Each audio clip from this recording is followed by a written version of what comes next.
recorded live at 4ZZZ Studios, Meanjin, Brisbane. On 102.1 FM. And broadcast across Australia on the Community Radio Network. You're listening to Z Games. Z Games brings you the best in gaming news, reviews, community and culture. Want to reach out? Share your hot take? Or do you just want to share your favourite game? Find us on socials at ZEDGamesAU.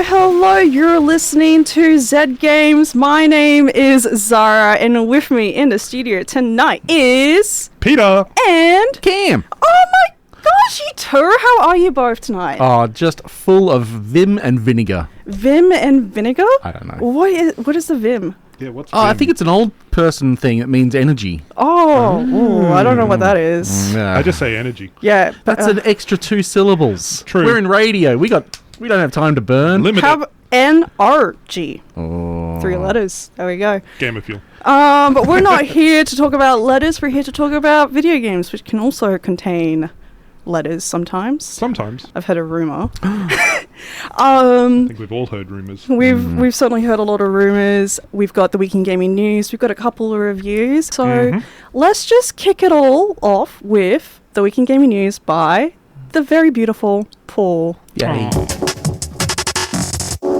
This week in gaming news and rumours. The future of Xbox is here. After weeks of speculation of the future of the Xbox, we got our answer on a special Xbox podcast featuring CEO of Microsoft Gaming, Phil Spencer. Rumours were triggered by leaks indicating several Xbox games were coming to competing platforms, including Hi-Fi Rush, Pentiment, Grounded, and Sea of Thieves. During the podcast, Mr. Spencer revealed that Microsoft would be releasing 4 games on the Switch and PlayStation. 2 games would be community-focused multiplayer games, and the others would be smaller, well-received titles that have been released for over a year. Starfield and the upcoming Indiana Jones and the Great Circle are not being considered for cross-platform release, but could in future. And that was it. The 4 games in question were not revealed during the podcast and would be left for their partners to reveal. In other news, Nintendo hosted a Nintendo Direct Partner Showcase, which began with the reveal Grounded was coming to the Switch, and later included Pentiment. Additionally, Sony revealed Sea of Thieves, Hi-Fi Rush, Grounded, and Pentiment would be coming to their platform. Phil also announced that Activision Blizzard King games would start coming to Game Pass, starting with Diablo 4 on March 28th. Were you looking forward to buying the still unannounced and pretty much confirmed for 2024 release Switch 2? You may want to prepare yourself for a very real possibility of a pretty much confirmed for 2025 release after a number of high-profile leaks. This is all still rumour, as officially the unannounced Switch follow-up has no release date. This week's Nintendo Direct held a few surprises, including Kit Fisto! That's right, Kit Fisto, everyone's favourite Star Wars, will be a playable character in Kit Fisto Presents Star Wars Battlefront Classic Collection, featuring Kit Fisto.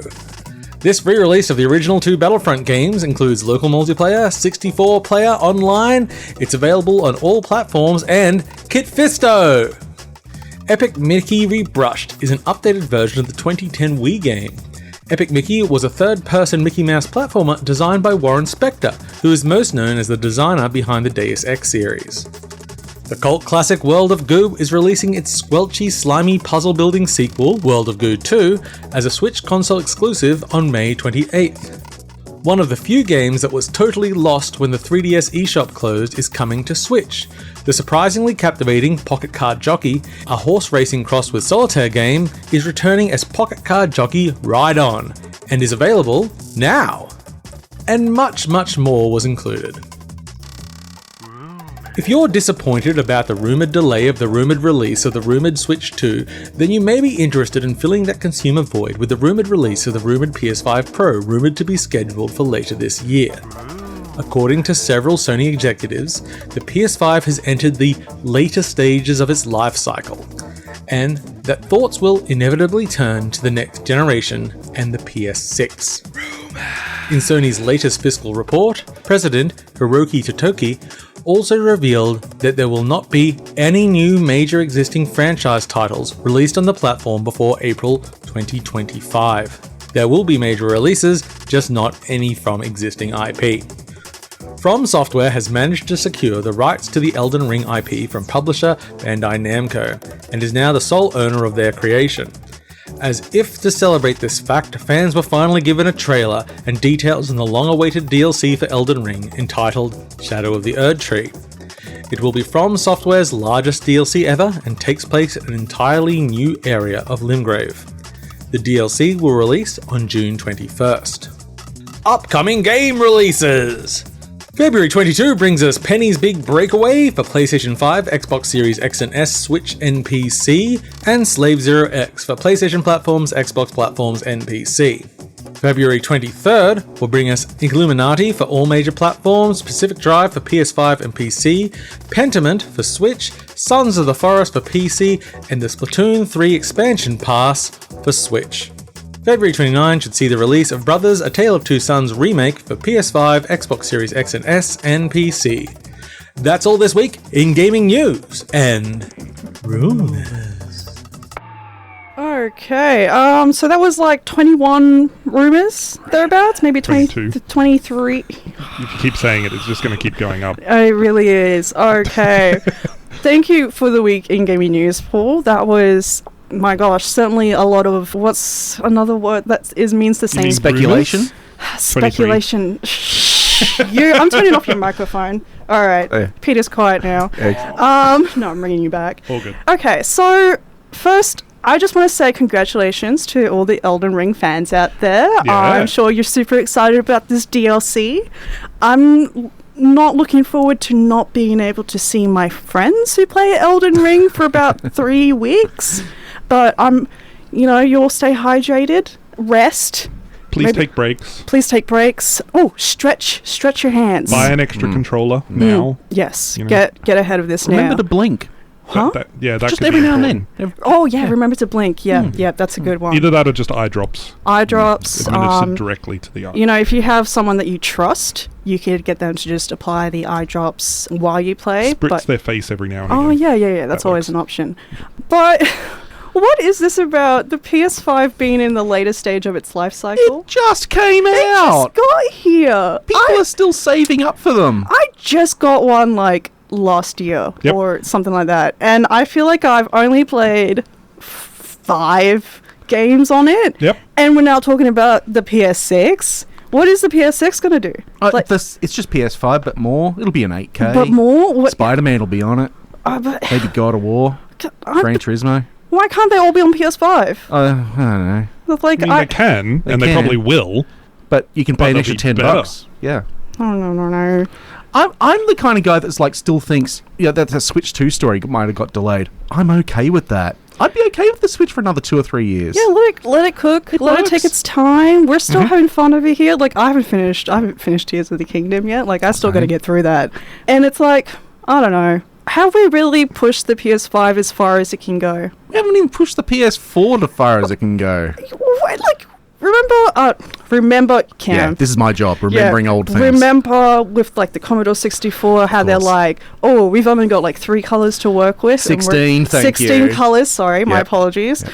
And just really creative things happen Yes. when you are limited. Yes. Yeah. There's some great games coming out for the Commodore 64 this year. Yeah, sure, okay, we can have 2000K pixels or whatever. I can't see that many pixels in real life. I can barely make out anything more than 480p now. We're literally all wearing glasses. We're wearing glasses.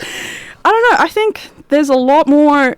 I know that the PS5 isn't going to leave the market in the next few years. It's going to be a big, long handover process. Oh yeah. Usually it's at least 3 years swap over if there is a generation gap. But keep in mind, this is still just the normal PS5. They've only just launched the Mini. What's next? Most likely the Pro. What about But what will that entail? What about a PS5 that has Looks storage normal? space? That actually fits in, a TV cabinet normally? What are you talking about? Mine fits in my TV cabinet that I made sure I measured so that it would fit a PS5 one day. You're I want the largest George Foreman grill I can put into this thing. Exactly. I think that's it for the news for right now. I'm sure there'll be news next week. But for there now, most likely will be. Peter, Yes, You've got something for us. I do. I have another review. It's not my debut review, it's just another review that I did. And what is the review for? This one is for Helldivers 2.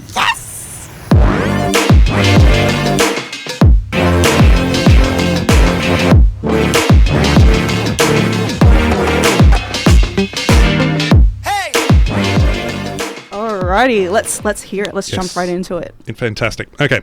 I'm dropping down onto a hostile alien planet. My squad, my friends, my mates are with me. We emerge from our hellpods surrounded by dense forest and looming mountain. As we navigate through the terrain, waves of bug-like terminids patrol the environment, barely visible through the dense fog. A hazardous effect we were warned about for the mission. We try to be stealthy, but unfortunately we aren't lucky enough to go entirely unnoticed. One of my squad accidentally triggers a bug breach. Suddenly, waves of terminids swarm towards us, and our squad is forced to coordinate stratagem deployments and precise gunfire to hold them off.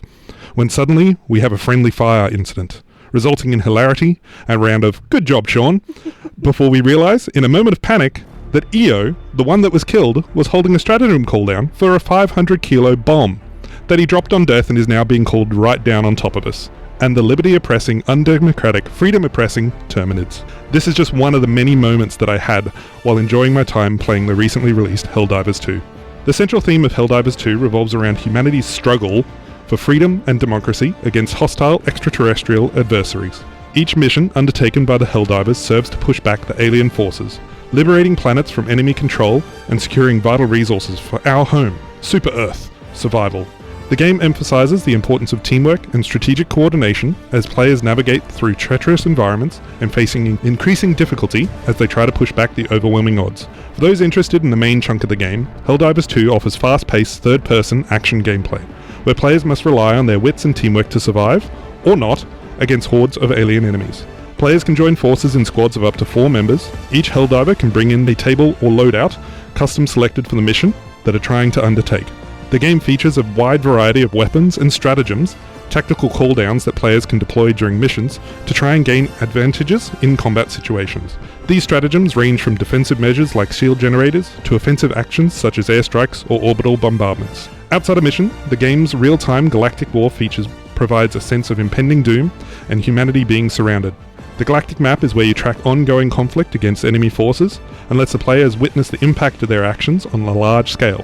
Players can choose from 9 difficulty levels ranging from trivial to Helldiver, providing opportunities for both casual and hardcore gamers to test their skills. Despite its cooperative focus, Helldivers 2 also offers solo gameplay options for players who prefer to tackle missions alone. However, the true essence of the game is best experienced with friends, as teamwork and communication are essential for success in the face of the overwhelming odds. While the game does feature matchmaking to play with random's other Helldivers, a majority of the time the game has been out, this feature has been intermittent at best, and for the second week the game was out just straight up didn't work for PC. PlayStation, I have heard, has had similar issues but less frequent.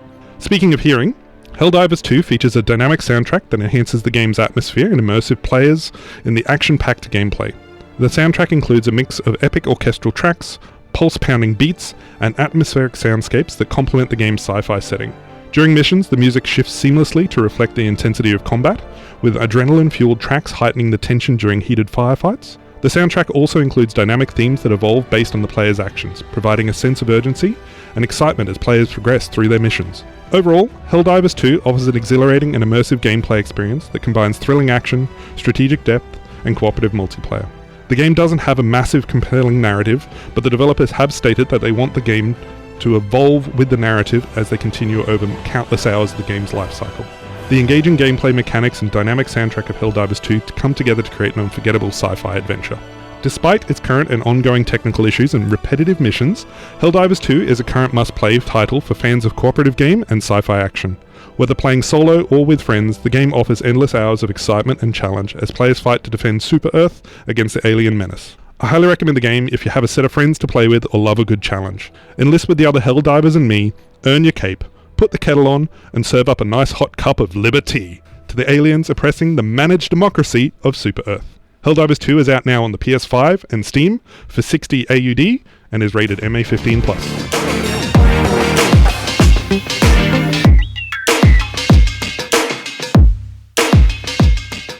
Alright, I don't think I have anything to follow up that review. That was very in-depth. I kind of want to just launch straight into... So you're listening to Zed Games, is that it? You're listening to Zed Games. You're listening to Zed Games. Hello, you're listening to Zed Games. You're listening to Zed Games. You're listening to Zed Games. You're listening to Zed Games. You're listening to Zed Games. You're listening to Zed Games. You're listening to Zed Games. You're listening to Zed Games. Perfect. Thank you. My name is Zahra.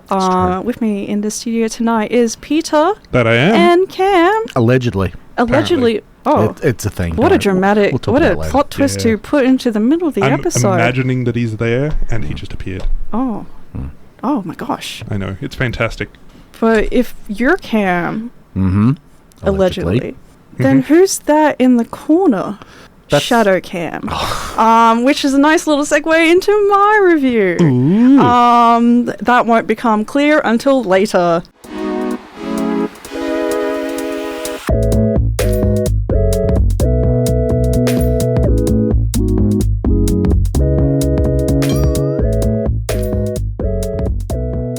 Okay.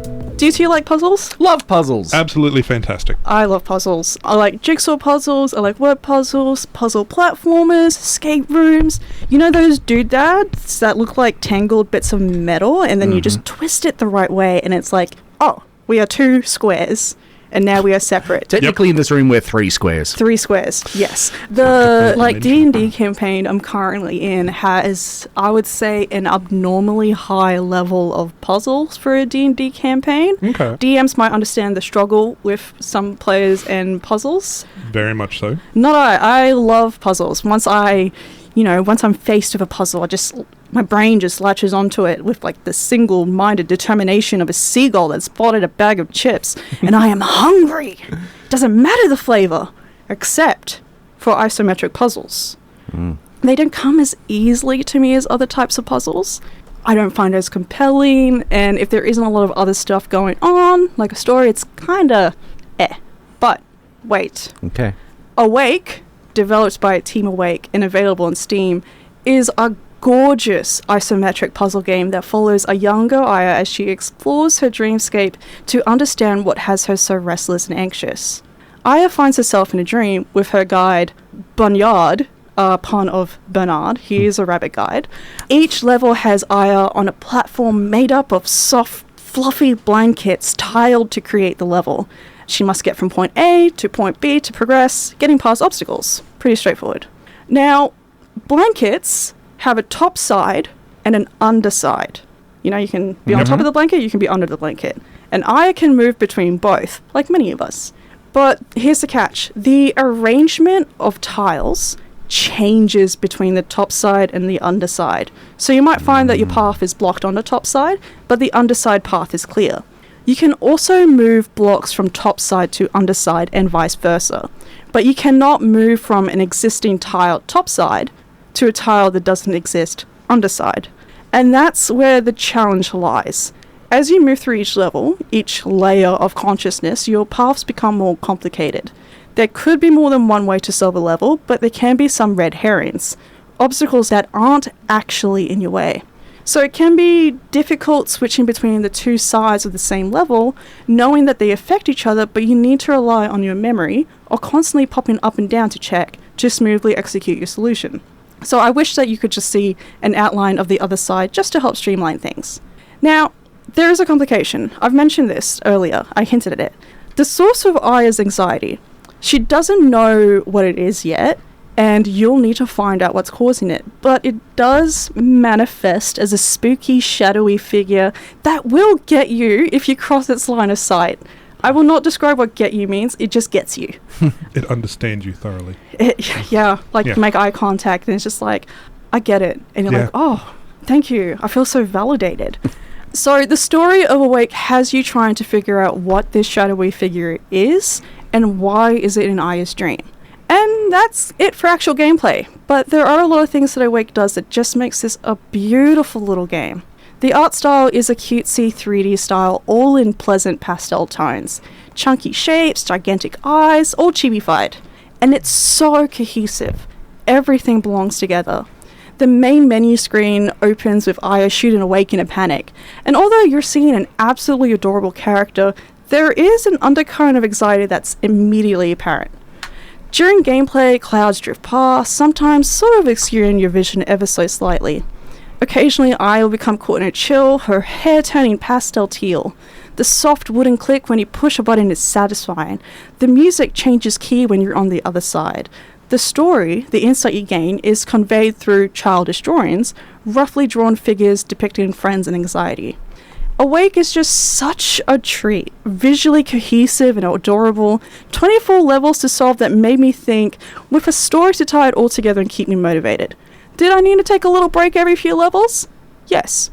But I think that's attributed to these types of puzzles not coming to me as easily. So, give it a try. It's free. Is it still free? It currently is. Yes, and I'm just so charmed by this game.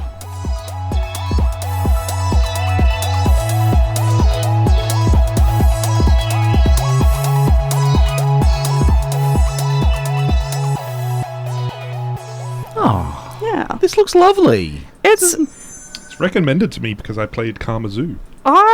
honestly, that's probably why it got recommended to me as well. Yeah, it's got like, I don't know if you heard that through the microphones, but it's got like lullaby music. For the most part, the soundtrack is it's repetitive, but you're not really meant to be listening to the music. You're just there to solve puzzles and figure out why Aya's having nightmares. And it's just a really cute game, nice challenge, not too hectic.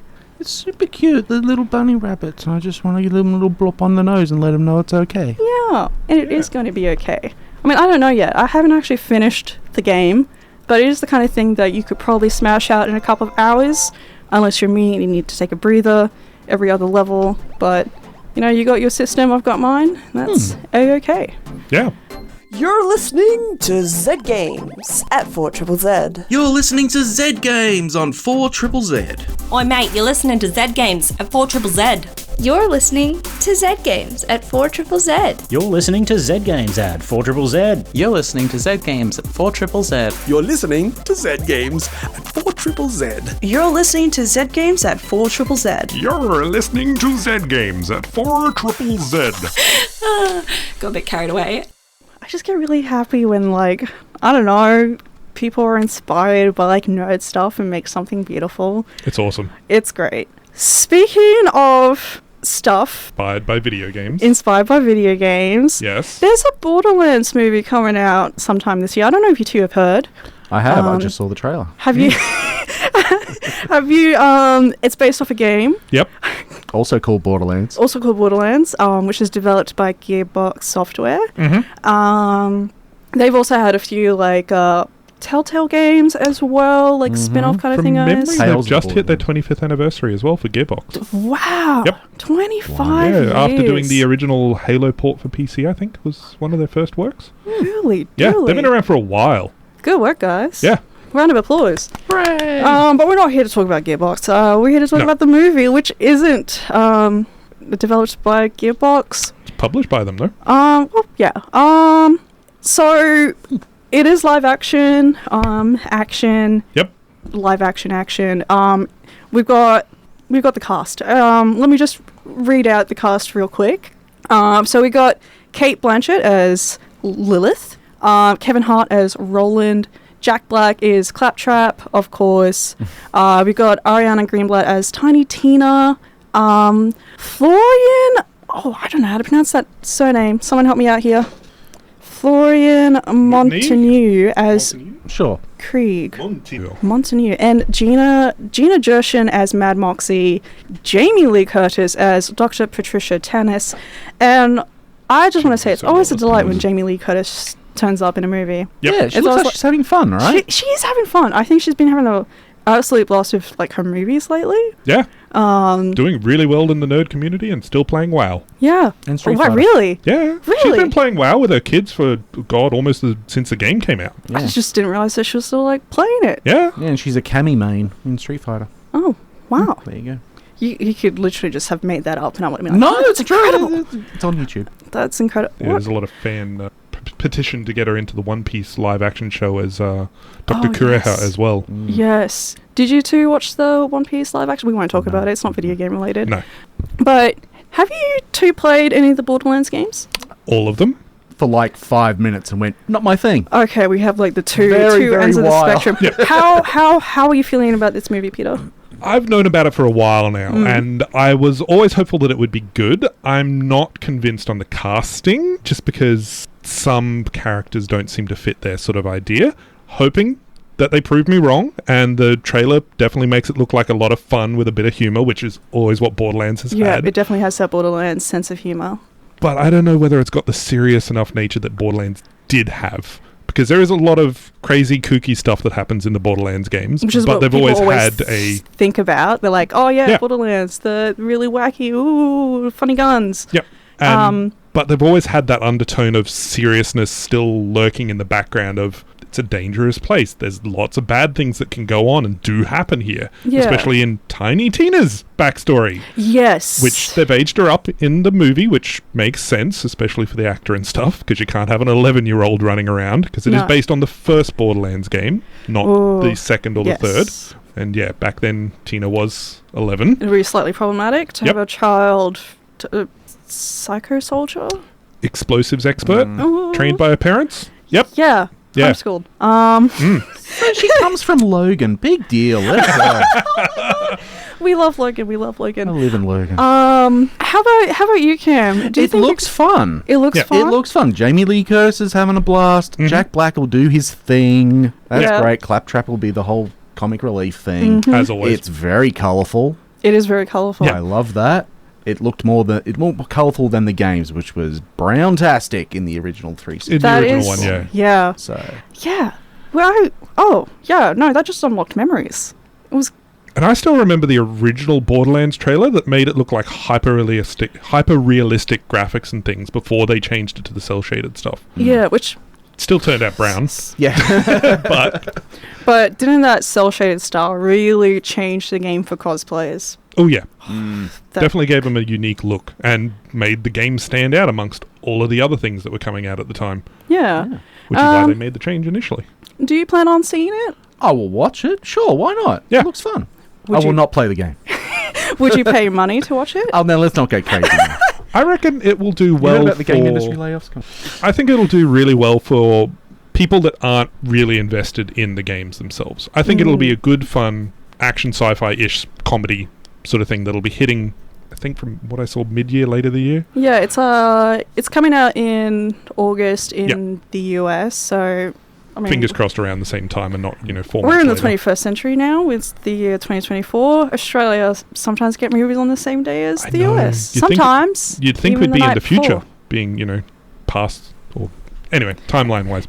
But yeah, it looks like it'll be a good lot of fun for the family as such. Yeah. Not hardcore people that love the lore of Borderlands. Yes, but I do look forward to seeing all the essays that come out of it where people do watch the movie and are disappointed that it doesn't go super deep into the super like obscure lore of Like the sirens. Yes. And I mean, no, they're cool though. I mean, yeah, there's a lot that a movie can't get into. Yep. So Or why Pandora is the place, or why all of these psychos are running around, or many of the other lore bits that I could spend hours explaining. But Yeah. yes, I'm still looking forward to it though. It looks like it should be a good lot of fun. it should be a lot of fun. I'm Yeah. waiting for the person to complain that numbers don't come out of people when they get shot. I'm pretty sure that hasn't been happens. confirmed or denied yet though. That I'm could pretty happen. sure that it That would be- happens. no. Like, I haven't actually seen it, but my mother's brother's uncle's cousin. Is that the one that works Twice- at Nintendo? No, this is the one who works at The conversion to at the Commodore Chinese 64. gaming area where they're not allowed to show blood. Numbers come out instead of blood in the Chinese version. Ah, gotcha. Yeah. It's going to be a fun movie. It's going to be a hectic movie. It's going to be, a way to spend a couple of hours. If you're a hardcore Borderlands fan, if you're a hardcore fan of anything, you probably don't want to watch the movie adaptation of it. I'm just going to say that. No. But the trailer is up online if you want to go check it out yourself and formulate your own opinion. Yeah, let us know what you think. But not right now, I'm afraid. We're actually about to wrap up the show for tonight. This has been Zed Games. With me in the studio tonight is Peter and Cam. And let us say goodbye, good night, So long, Avita Sin. and I love you. Thanks for listening to Zed Games. If you'd like to listen to more, you can find us on the Community Radio Plus app Or find us on socials at ZED Games AU. See you next time.